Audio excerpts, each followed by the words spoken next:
മാപ്പ് വയ്ക്കാനുള്ള അർഹത പോലും എനിക്കില്ലെന്നറിയാം. പക്ഷെ എനിക്കൊരവസരം കൂടെ തരണം.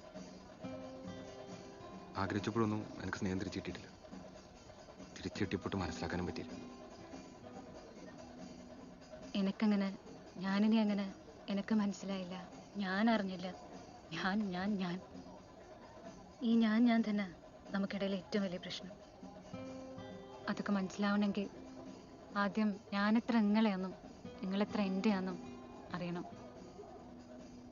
അതൊക്കെ മനസ്സിലാക്കി നിങ്ങളൊരു ദിവസം എൻ്റെ അടുത്ത് തിരിച്ചു വരുന്ന ഉറപ്പുണ്ടായിരുന്നു.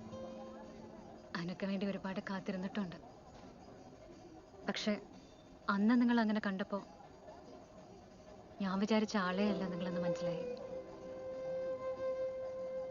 സജീഷ് ഏട്ടൻ്റെ മരണത്തിന് പകരം വീട്ടുന്ന നേരം നിങ്ങളെ കുടുംബത്തെ നോക്കിയിരുന്നെങ്കിൽ നിങ്ങൾ ഓർത്ത് എത്ര അഭിമാനിച്ചേനെ ഞാൻ. ഇനി എൻ്റെ ഉള്ളിൽ നിങ്ങൾക്കൊരു സ്ഥാനം ഉണ്ടാവുകയാണെങ്കിൽ, അങ്ങനെ എനിക്ക് തോന്നുകയാണെങ്കിൽ, അന്നേരം നിങ്ങൾ എനിക്ക് ആവശ്യമുണ്ടെങ്കിൽ ഞാൻ നിങ്ങളെ തേടി വന്നോളാം.